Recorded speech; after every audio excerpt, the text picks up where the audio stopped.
नमस्कार, मैं हूं स्नेहलता शुक्ला और चलिए उत्तराखंड प्राइम की शुरुआत करते हैं बड़ी खबर के साथ। बड़ी खबर देहरादून से है। क्रिकेटर स्नेहा राणा के कोच ने जहर खाया है। नरेंद्र शाह है स्नेहा राणा के कोच। दून अस्पताल में भर्ती कराया गया है। अभी वेंटिलेटर, फुल ऑक्सीजन सपोर्ट पर है नरेंद्र शाह। बड़ी खबर देहरादून से, क्रिकेटर स्नेहा राणा के कोच नरेंद्र शाह ने जहर खाया है। दून अस्पताल में भर्ती कराया गया है। अभी ताजा हालात की बात करें तो वेंटिलेटर और फुल ऑक्सीजन सपोर्ट पर है नरेंद्र शाह। आईसीयू में उनको वेंटिलेटर पे रखा हुआ है मरीज को फिलहाल, और फुल ऑक्सीजन सपोर्ट पे हैं। जितना मैक्सिमम दिया जा सकता है शरीर को उसमें है, लेकिन हालत अभी भी उनकी नाजुक बनी हुई है। और मेडिसिन डिपार्टमेंट के हेड ऑफ डिपार्टमेंट जो हैं हमारे डॉक्टर नारायण जी, उनके देख रेख में इनका इलाज चल रहा है। चलिए इस पूरे मामले पर आपको सीधे लिए चलते हैं देहरादून और हमारे सहयोगी रवि कैंतुरा का रुख करते हैं। रवि, जरा ये बताएं, समझाएं कि अस्पताल में तबीयत को लेकर के क्या अपडेट है और क्यों हुई ये घटना, क्यों हुई हत्या, आत्महत्या, क्या एंगल है, कुछ इस बारे में जानकारी।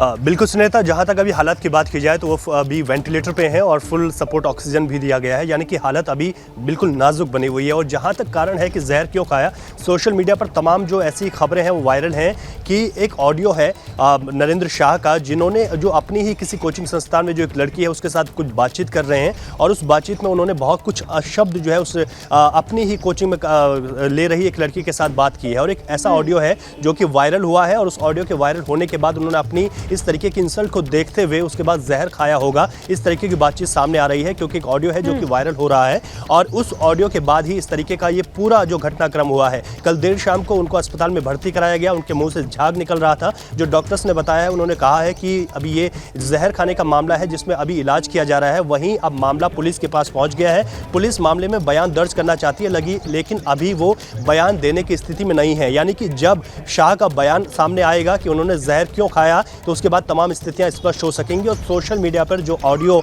वायरल हो रहा है उसके बाद भी तमाम चीजें स्पष्ट होंगी। उनके स्वस्थ होने की सबसे पहले ये पूरी कामना रहेगी, प्रार्थना रहेगी।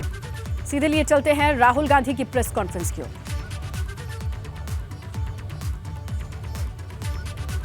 कि मैंने कहा कि एयरपोर्ट्स अदानी जी को रूल बदल के दिए गए हैं। ये लीजिए रूल की कॉपी जिसको बदला गया है। चिट्ठी लिखी, कोई फर्क नहीं पड़ा। फिर मेरे बारे में मंत्रियों ने पार्लियामेंट में झूठ बोला कि मैंने विदेशी ताकतों से मदद मांगी। मैंने ऐसी कोई बात नहीं की है। मैंने कहा स्पीकर से, मैंने जाके कहा स्पीकर सर, पार्लियामेंट का नियम है कि अगर किसी मेंबर पर कोई एक्यूजेशन लगाता है तो उस मेंबर को जवाब देने का हक होता है। मैंने एक चिट्ठी लिखी, उस चिट्ठी का जवाब नहीं आया। दूसरी चिट्ठी लिखी, उस चिट्ठी का जवाब नहीं आया। फिर मैं स्पीकर के चेंबर में गया। मैंने स्पीकर सर से कहा, स्पीकर सर, ये कानून है, ये रूल है, इन्होंने झूठा आरोप लगाया है, मुझे आप बोलने क्यों नहीं दे रहे हैं? स्पीकर सर मुस्कुराते हैं, कहते मैं नहीं कर सकता। और फिर उसके बाद आपने सबने देखा क्या हुआ। सवाल पूछना मैं बंद नहीं करूंगा। नरेंद्र मोदी जी का अदानी के साथ क्या रिश्ता है और 20,000 करोड़ रुपए किसके हैं, मैं पूछता जाऊंगा। मुझे कोई डर नहीं लगता इन लोगों से। और अगर ये सोचें कि मुझे डिस्क्वालीफाई करके, धमका के, जेल में डाल के मुझे बंद कर सकते, नहीं, मेरी वो हिस्ट्री नहीं है। मैं हिंदुस्तान के लोकतंत्र के लिए लड़ रहा हूं और मैं हिंदुस्तान के लोकतंत्र के लिए लड़ता रहूंगा। किसी चीज से नहीं डरता हूं, यह सच्चाई है। अब आप सवाल पूछिए। एक एक करके प्लीज। हम I'll say it in English also. Sorry. I'll say it in English also. The question begins few weeks back in Parliament, where I asked the Prime Minister a very specific set of questions. Question number 1, 20,000 crore rupees or $3 billion are in shell companies owned by Mr. Adani. Mr. Adani could not have generated this money. He's an infrastructure business. Where did this money come from? Whose money is it? That was the first question. Whose shell companies are there? These companies are working in the defense field. Why does nobody know whose money this is? There is a Chinese national involved in this. Why is nobody asking the question, who is this Chinese national? That was the first question. Second question was set of questions with proof. Were what is the Prime Minister's relationship with Mr. Adani? I showed a picture of the Prime Minister and Mr. Adani's plane relaxing.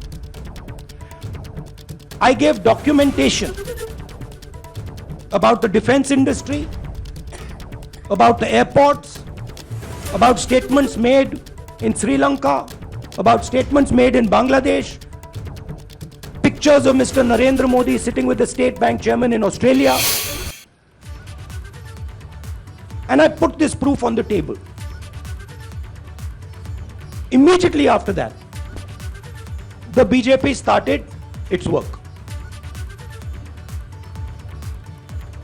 My speech was expunged. I wrote a letter to the Speaker with a detailed explanation on the defense industry, on the airports, with press clippings, supporting documents, legal documents, and said this is the supporting foundation of my speech. I have not made this speech, I have not invented this. This is detailed research, here it is. Nothing happened. Nothing was revoked. My speech today is not part of the record of Parliament. The same, by the way, was done with Mr. Kharge. After that, BJP ministers lied about me in Parliament. They made the statement to distract from the Adani issue. The whole game, disqualification, and all these statements are to distract from the central question, whose money is it? 20,000 crores, whose is it? Kiska hai ye? That's the main question. The whole thing is to distract. So, they said that I've asked foreign forces to help India.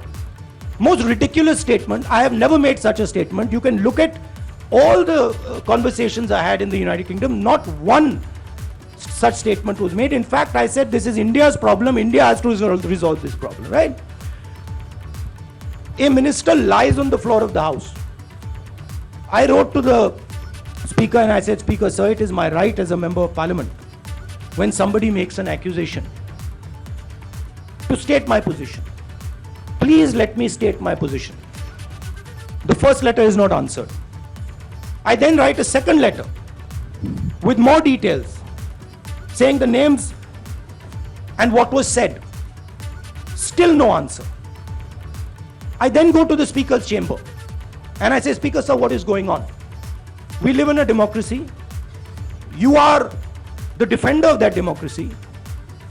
Why are you not letting me make my statement? The Speaker smiles and says, I cannot do that. Come and have a cup of tea with me. Right? So this is the whole drama that is being orchestrated to defend the Prime Minister from the simple question, whose 20,000 crore rupees, whose $3 billion went to Mr. Adani Shell Company? हाँ जी मोहित, एक minute सबको मौका मिलेगा. राहुल जी, मोहित दुबे हूं मैं. मेरा सवाल ये है कि आप शहीदों. By the way, sorry, I just need to finish that. I left out a part. Look, I am here defending the democratic voice of the Indian people. I will continue to do that. I am not scared of these threats, of these disqualifications, of these allegations, of these prison sentences. I don't care. I'm not scared of them. Okay? These people don't understand me yet. I am not scared of them. They are used to everybody being scared of them. I am not scared of them. Right? And I will continue to ask the question, what is the Prime Minister's relationship with Mr. Adani. It is an old relationship. It is a relationship that began when he was Chief Minister of Gujarat. Mr. Adani constructed the idea of Resurgent Gujarat, organized all that. This is a partnership. It's a close partnership. I'm going to keep asking that question. Rahul ji, मैं मोहित दुबे हूँ। मेरा सवाल यह है कि आप शहीदों के परिवार से आते हैं। आपकी दादी भी डिस्क्वालीफाई हुई, जनता के बीच गई, आप सत्ता में वापस आए। आज के दौर में राहुल गांधी भी डिस्क्वालीफाई हो गए हैं क्योंकि तमाम आपने इश्यूज को उठाया, चीन के इश्यूज को उठाया। क्या राहुल गांधी भी जनता के बीच में जाएंगे और वही वापसी फिर से करेंगे? राहुल गांधी भारत जोड़ो यात्रा में 4.5 महीने जनता के बीच में रहेंगे और वो मेरा काम है, वो मैं करता जाऊंगा। हाँ जी अनवर। आज के हिंदुस्तान में जो पहले राजनीतिक पार्टियों को सपोर्ट मिलती थी, मीडिया से मिलती थी, बाकी इंस्टीट्यूशन से मिलती थी, वो नहीं मिलती है। तो ऑपोजिशन की पार्टीज को एक ही रास्ता है, जनता के बीच में जाने का। हाँ जी अनवर। सर, भारतीय जनता पार्टी ने आप पर ओबीसी समुदाय के अपमान का आरोप लगाया है। इस पर आप क्या जवाब देना चाहेंगे भारतीय जनता पार्टी को? मैं पिछले भारत जोड़ो यात्रा में, आप मेरी कोई भी स्पीच देख लीजिए, मैं वहां कह रहा हूं सब समाज एक हैं, सबको एक साथ चलना चाहिए, भाईचारा होना चाहिए, नफरत नहीं होनी चाहिए, हिंसा नहीं होनी चाहिए। तो मेरी पोजीशन बिल्कुल क्लियर है। ये ओबीसी का मामला नहीं है, ये नरेंद्र मोदी जी और अदानी जी के रिश्ते का मामला है। 20,000 करोड़ रुपए जो अदानी जी को पता नहीं कहां से मिले, उसके बारे में मैं सवाल पूछ रहा हूं और उसका जवाब चाहिए। बीजेपी ध्यान को भड़काने की कोशिश करती है, कभी ओबीसी की बात करेगी, कभी विदेश की बात करेगी, कभी कुछ और बात करेगी, कभी डिस्क्वालिफिकेशन की बात करेगी, मगर सवाल यही है 20,000 करोड़ रुपए, $3 बिलियन किसका था? संजय मिश्रा। और वो अदानी का पैसा नहीं हो सकता। संजय मिश्रा।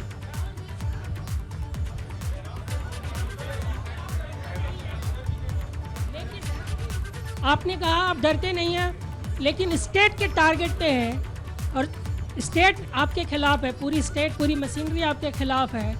ऐसे में आपके सामने चैलेंजेस बहुत बड़ा है, तो रास्ता क्या है, रणनीति क्या है? देखिए भैया, चाहे स्टेट हो चाहे कुछ भी हो, मैं सच्चाई को देखता हूं। मुझे और किसी चीज में इंटरेस्ट नहीं है, मैं सच्चाई बोलता हूं। राजनीति में ये फैशनेबल बात नहीं है, मगर ये बात मेरे खून में है। मैं और कोई रास्ता निकाल ही नहीं सकता हूं। तो मेरा काम ये है, ये मेरी तपस्या है, जीवन की तपस्या है, उसको मैं करता जाऊंगा। चाहे मुझे डिस्क्वालीफाई करें, मारे पीटे, जेल में डाले, मुझे कोई फर्क नहीं पड़ता। मुझे अपनी तपस्या करनी है। इस देश ने मुझे सब कुछ दिया है। शांत हो जाइए। इस देश ने मुझे सब कुछ दिया है, प्यार दिया है, इज्जत दी है, इसलिए मैं ये करता हूं।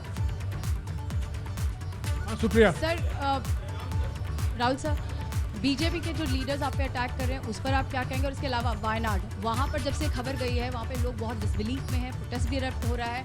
आप अपनी कॉन्स्टिट्यूएंसी के लोगों को क्या कहना चाहते हैं? नहीं, मैंने सोचा है कि मैं अपनी, देखिए मैंने कॉन्स्टिट्यूएंसी में भी बोला कि वायनाड के लोगों के साथ मेरा पारिवारिक रिश्ता है, फैमिली प्यार का रिश्ता है। तो बड़ी खबर मिल रही है देहरादून से ही। अमृतपाल से जुड़ी ये बड़ी खबर है। देहरादून में एक महिला को पूछताछ के लिए हिरासत में लिया गया है। सूत्रों के हवाले से ये बड़ी खबर है। एनआईए ने महिला को पूछताछ के लिए हिरासत में लिया है। अमृतपाल सिंह की करीबी बताई जा रही है महिला। सोशल मीडिया पर अमृतपाल के अभियान का समर्थन करने का आरोप है इस महिला पर। फिलहाल एनआईए की टीम देहरादून पहुंच करके इसको हिरासत में ले चुकी है। बड़ी खबर देहरादून से, अमृतपाल से जुड़ी अपडेट है। देहरादून की एक महिला को पूछताछ के लिए हिरासत में लिया गया है। सूत्रों के हवाले से यह खबर मिल रही है। एनआईए ने महिला को पूछताछ के लिए हिरासत में लिया है। अमृतपाल की करीबी बताई जा रही है महिला।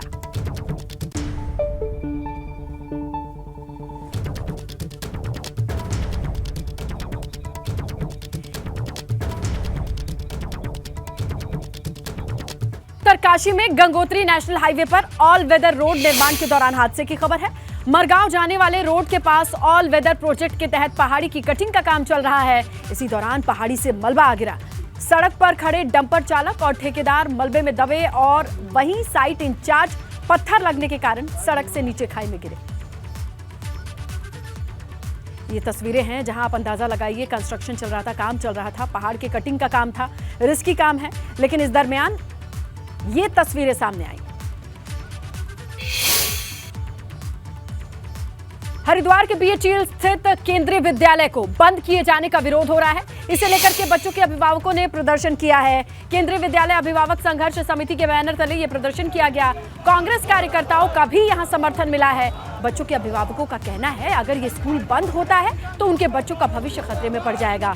लोगों ने चेतावनी दी है 27 मार्च से केंद्रीय विद्यालय में अगर नए एडमिशन नहीं किए गए तो उग्र आंदोलन करेंगे। विद्यालय बंद होता है तो वर्तमान में 1719 बच्चे हैं जिन्हें डायरेक्टली नुकसान होगा। 1719 बच्चे और आने वाली जो पूछते हैं ये याद रखेंगे। मैं भेल के साथ साथ जो हरिद्वार के लोग हैं उनसे भी अपील करता हूं कि वो इसमें सहयोग करें। और उधर कांग्रेस नेता राहुल गांधी के बचाव में उतरे हैं कांग्रेस के नेता, जहां कार्यकर्ताओं ने देहरादून में कांग्रेस प्रदेश मुख्यालय से घंटा घर तक मशाल जुलूस निकाला। इस दौरान कांग्रेस विधायक प्रीतम सिंह भी मौजूद रहे। उधर हरिद्वार में भी कांग्रेस कार्यकर्ताओं का विरोध प्रदर्शन देखने को मिला।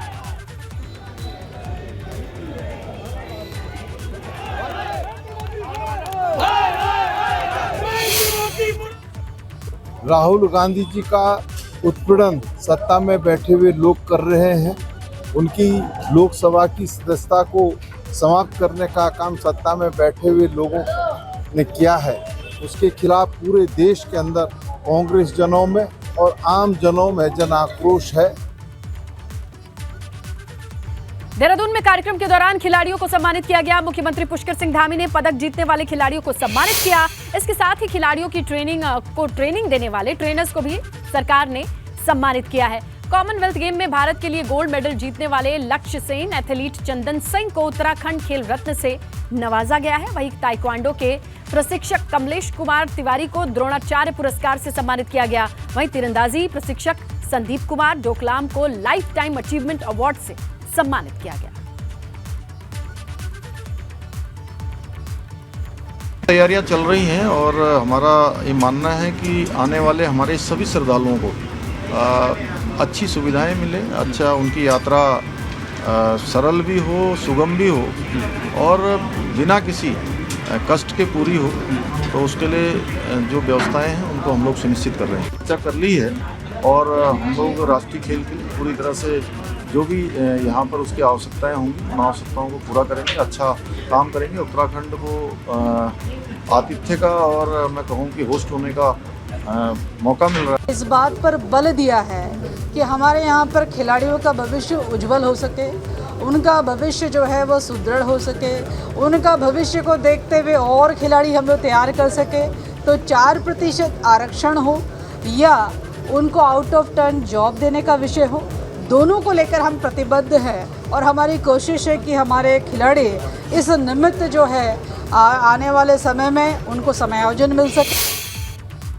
वहीं उत्तराखंड में मौसम विभाग ने येलो अलर्ट जारी किया है। प्रदेश में बारिश, ओलावृष्टि के साथ बिजली गिरने की आशंका है। ओलावृष्टि से खड़ी फसलों और बागवानी को नुकसान हो सकता है। 3000 की फीट से अधिक ऊंचाई वाले इलाकों में बर्फबारी की संभावना है। 26 मार्च से प्रदेश में मौसम साफ रहने की उम्मीद है। मौसम विभाग की ओर से येलो अलर्ट जारी किया गया है। बारिश के साथ ओलावृष्टि, बिजली गिरने की आशंका जताई गई है। 3000 मीटर से ऊंचाई वाले इलाकों में बर्फबारी की संभावना जताई गई है। अब बात चार धाम की करते हैं। 22 अप्रैल से चार धाम यात्रा की शुरुआत होने जा रही है, मगर उत्तरकाशी में जमीन धंसने की घटना ने व्यापारियों की चिंता बढ़ाती है। गंगोत्री यमुनोत्री धाम में यात्रा का मुख्य द्वार पर सड़क में दरार आई है। व्यापारी दहशत में है। प्रशासन से मांग कर रहे हैं कि यात्रा शुरू होने से पहले इसका समाधान हो जाना चाहिए। टिहरी झील, इसके भूदशाओं के चांसेस काफ़ी बढ़ चुके हैं। जब से ऑल वेदर जो ऊपर नेशनल हाईवे को डाइवर्ट करके ऑल वेदर को बनाया गया, तब से इस जो नीचे चिन्यालीसौर से उत्तरकाशी जाते हुए जो रोड है, इसका रखरखाव पूर्ण तरीके से शासन प्रशासन नहीं कर पा रहा है, जबकि मुख्य रोड मेन मार्केट को जोड़ने वाली रोड यही है। इसका कोई परमानेंट सॉल्यूशन अभी तक शासन प्रशासन द्वारा नहीं किया गया है। निरंतर यहाँ पर झील के कारण हो, चाहे एक ही स्थान पर, ये आप देख सकते हैं पीछे, यहाँ पर निरंतर भूधसाव हो रहा है। टीएसडीसी अभी कुछ कार्रवाई कर रहा है, झील के साथ प्रोटेक्शन वर्क अभी चल रहे हैं और बताया गया है कि शायद वो कार्य भी नाकाफ़ी साबित होंगे। तो इसी बारे में चर्चा करने के लिए और इस समस्या का स्थायी समाधान खोजने के लिए संबंधित विभागों की एक बैठक आगामी समय में प्रस्तावित की जा रही है। आपको बताइए, यमुनोत्री धाम की यात्रा 22 अप्रैल से शुरू होगी। इस बार यात्रियों को जानकी चट्टी से लेकर यमुनोत्री मार्ग पर अच्छी सुविधाएं मिलेंगी। दरअसल घोड़ा पड़ाव जानकी चट्टी से करीब 2 किलोमीटर पहले फूल चट्टी में बनाया जा रहा है, जहां से टोकन के हिसाब से घोड़ा खच्चर यमुनोत्री के लिए रवाना होंगे। इसके साथ ही तीर्थ यात्रियों की संख्या को निर्धारित करने की भी तैयारी है।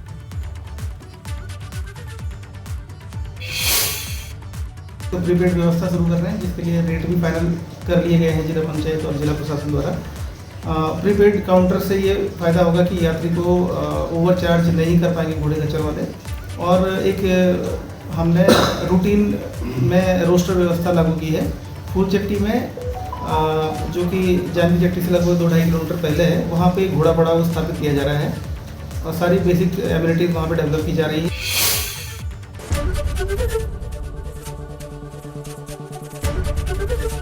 एबीपी गंगा, खबर आपकी, जुबान आपकी।